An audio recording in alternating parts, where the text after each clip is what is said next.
Hello mga kabibig, welcome back sa rin bagong YouTube channel. Ito ang pinakamaingay ng YouTuber sa balat ng YouTube. Hello mga Bisaya diha. Pasensya kaayo if ever mixed between Tagalog, English at Bisaya ang aking vlog para, ma-express po na ako ang akong pangbati, lalo na kung pag mahirap ako mag-Tagalog. Pasensya na. So ito ang ating pag-uusapan ngayon kasi si BP Sara may nire-recruit pala na maging vice presidente niya sa 2028. Maraming pangalan ang lumulutang ngayon, pero hindi tayo lutang. Nako, ang una sa listahan nila ay si Senator Marcoleta. Pangalawa, si Senator Alan Peter Cayetano. Nandyan din si Bongo, nandyan din si Atty. Vic Rodriguez. Yung mga yung malalakas.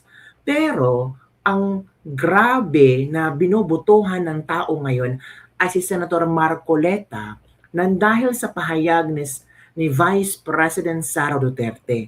Ano bang pahayag ni VP Sara ang nagbigay ng konting analysis ng mga tao konting hint ng mga tao na si Senator Marcoleta ito. Ang sinabi ni VP Sara, kung maging presidente, siya nang bahala sa Pilipinas. Gagawin niya lahat para maging progresibo at makakabangon muli. While ang kanyang vice presidente, siya ang magpanagot sa mga kurakot. So meaning, kung siya ang magpapanagot sa mga kurakot, itong vice presidenteng ito, may guts, may tapang, at may nalalaman sa batas. Oh.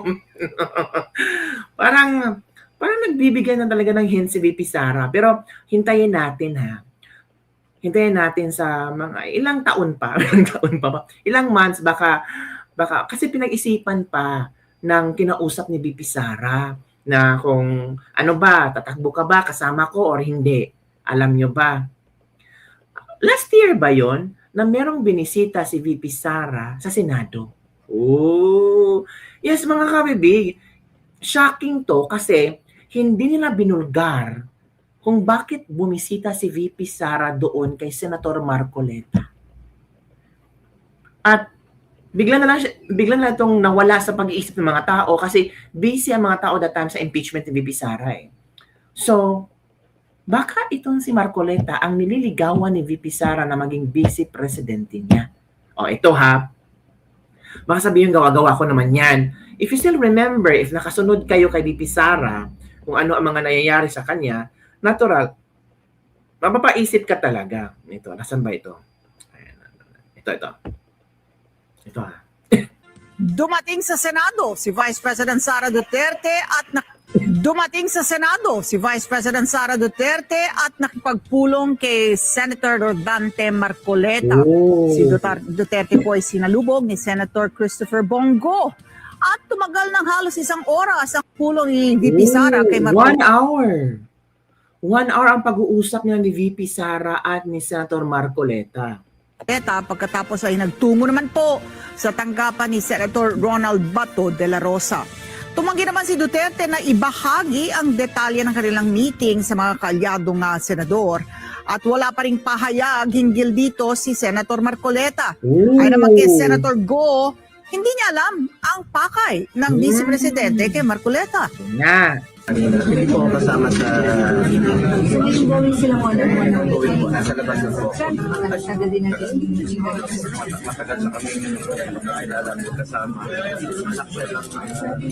lang boss ko, aking Pangulo Rodrigo Duterte. Siyempre dapat po salubungin dito sa Senado bilang senador.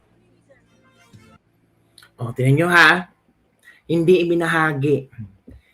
ibinahagi ni VP Sara kung bakit siya nakipag-usap kay Senator Marcoleta ng tumagal ng 1 oras. While Senator Marcoleta never divulged that one. Senado, Ito Sinabi namin sa kanya. Hindi yan classroom yan Ito, nasan ba? Hanapin natin kabibig niya. Meron na po ba kayong napupuso ang Vice President? Ito, sasabihin ko na lang kasi tinanong niyo na Ayaw ko rin naman na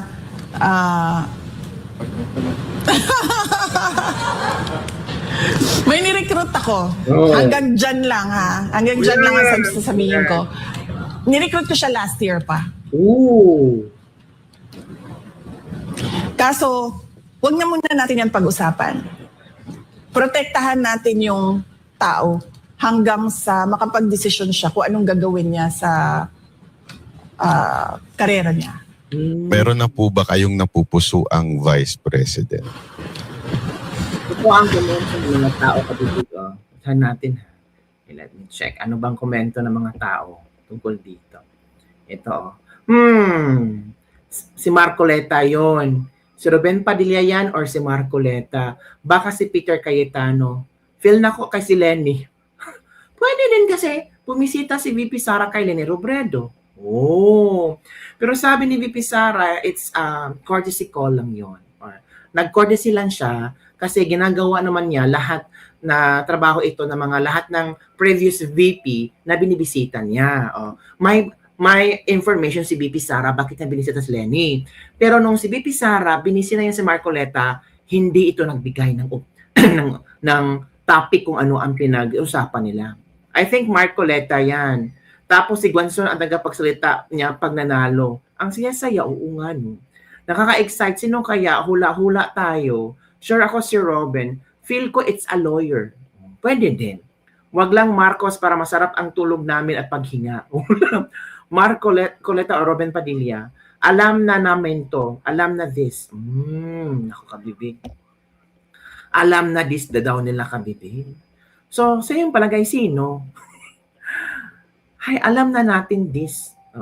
Alam na natin yan kung sino mga kabibig. Pero si VP Sara, mas alam niya kung at bakit niya pinili ito. Yung iba naman, sabi nila si ano daw.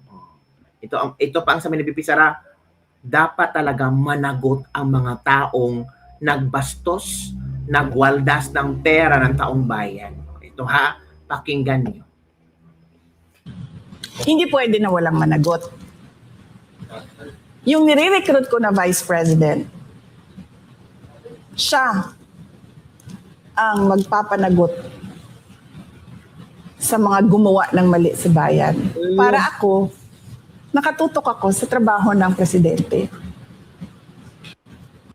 Again, Hindi pwede na walang managot. may managot dapat. Yung nire-recruit ko na Vice President, siya ang magpapanagot sa mga gumawa ng mali sa bayan. Para ako, nakatutok ako sa trabaho ng presidente. Magandang tandem to. Magandang plano.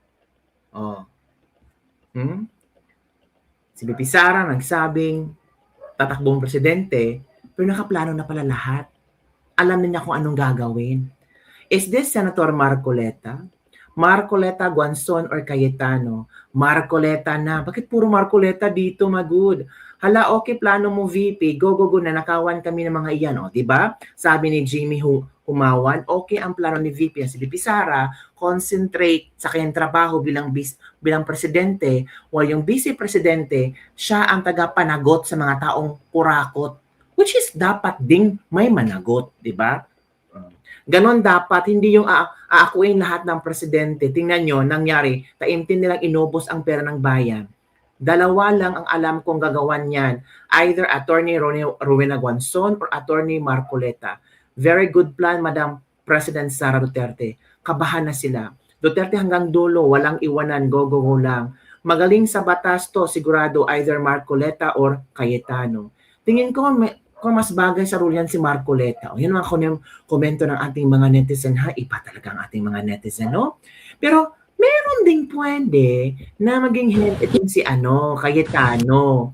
Meron ako nakitang Cayetano. Ganyo ha. Po ng preamble ng Philippine Constitution.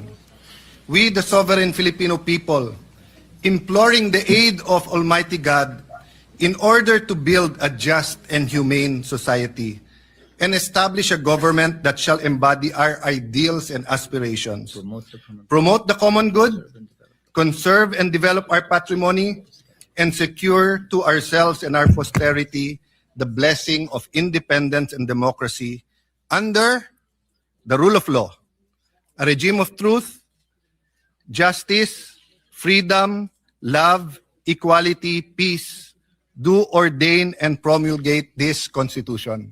Nanumpa po tayo na susundin natin tong Constitution na to. Madali pong sumumpa, mahirap to pa rin.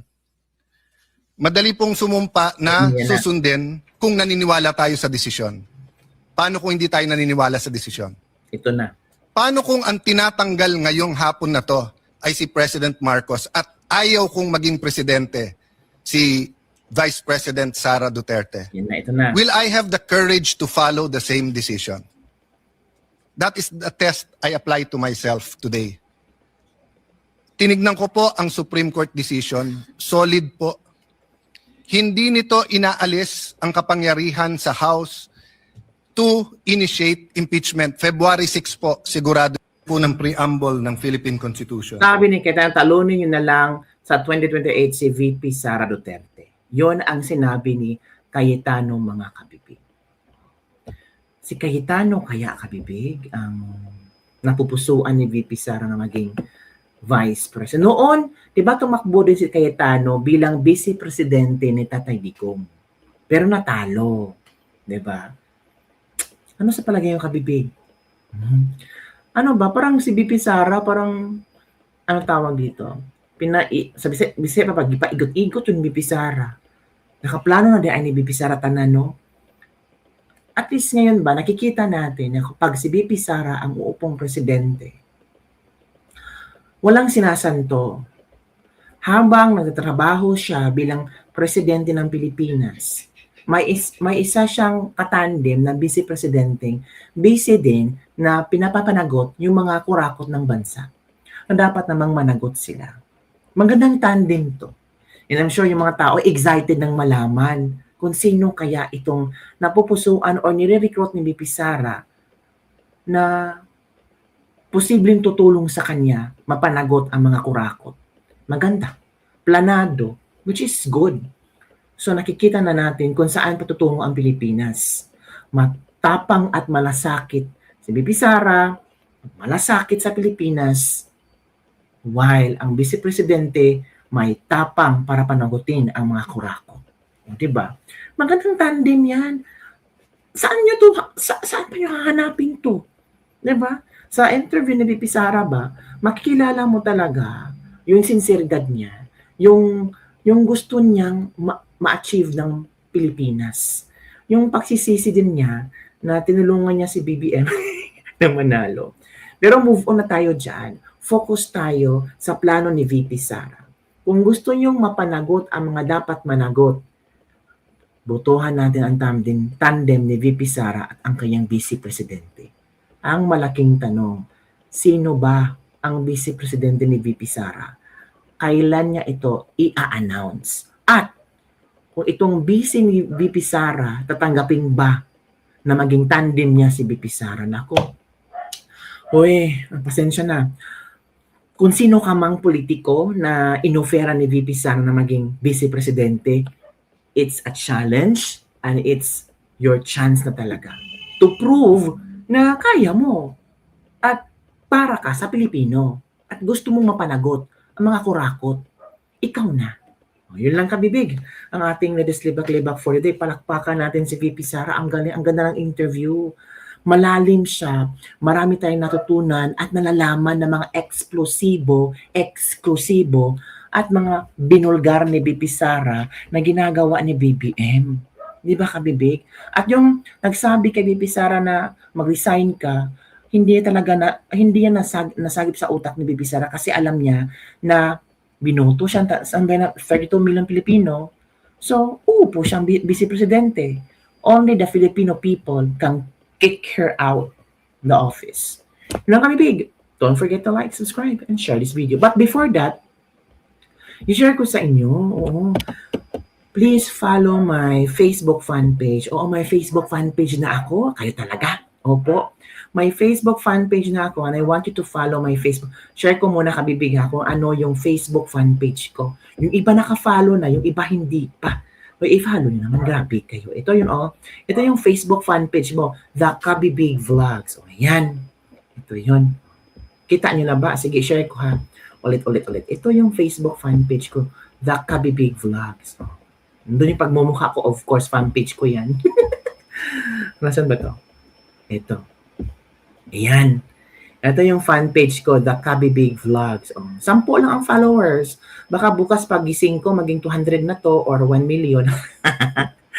So, wag yung kalimutan po to follow my bagong fan page, The Cubby Big Vlogs. Yun lang po, Cubby Big. Don't forget to like, subscribe, and share this video. Bye everyone. See you next time.